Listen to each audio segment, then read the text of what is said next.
फडणवीस उद्या मुख्यमंत्री होणार आहेत, तर त्या संदर्भातल्या तयारीच्या काही आणि लोकांच्याच प्रतिक्रिया आहेत काय त्या पाहूयात. आझाद मैदानावरील शपथविधी सोहळ्यासाठी 6 माजी मुख्यमंत्र्यांना निमंत्रण. उद्धव ठाकरे, शरद पवार, पृथ्वीराज चव्हाण, अशोक चव्हाण, नारायण राणे यांचा समावेश. 7 आणि 8 डिसेंबरला नवनिर्वाचित आमदारांचा शपथविधी मुंबईच्या विधानभवनात पार पडणार. 9 डिसेंबरला विधानसभा अध्यक्ष निवड आणि विधिमंडळ कामकाज सल्लागार समिती बैठक. यात हिवाळी अधिवेशन कालावधी आणि कार्यक्रम निश्चित करण्याबाबत चर्चा होईल. देवेंद्र फडणवीसांना भेटण्यासाठी नेत्यांची सागर बंगल्यावरती रीग. राहुल नार्वेकर, जयकुमार रावल, जगदीश मुळीक, कपिल पाटील, तानाजी सावंत, रामदास आठवले, नितेश राणेंसह अनेक नेते फडणवीसांच्या भेटीला सागर बंगल्यावर.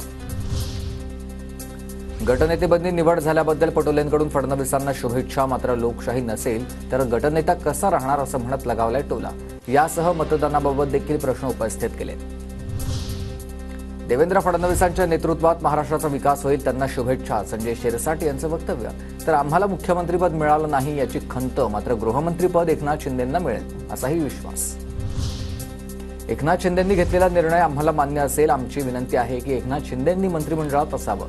1 मुख्यमंत्री आणि 2 उपमुख्यमंत्री असावेत. उदय सामंत यांचं वक्तव्य. भाजपच्या कोर कमिटी बैठकीत गटनेतेपदी देवेंद्र फडणवीसांच्या नावाची घोषणा झाल्यानंतर कार्यकर्त्यांचा जल्लोष. नागपूरमध्ये फडणवीसांच्या निवासस्थानाबाहेर कार्यकर्त्यांकडून आनंद व्यक्त. संभाजीनगर शहरात कार्यकर्त्यांकडून ढोल ताशे वाजवत आनंद साजरा.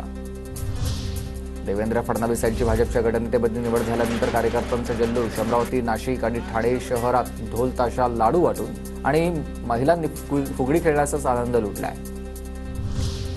भाजपच्या गटनेतेपदी देवेंद्र फडणवीस यांची निवड झाल्यानंतर पुण्यातल्या अलका चौकात जल्लोष. भाजप कार्यकर्त्यांनी एकत्र येत केलाय जल्लोष.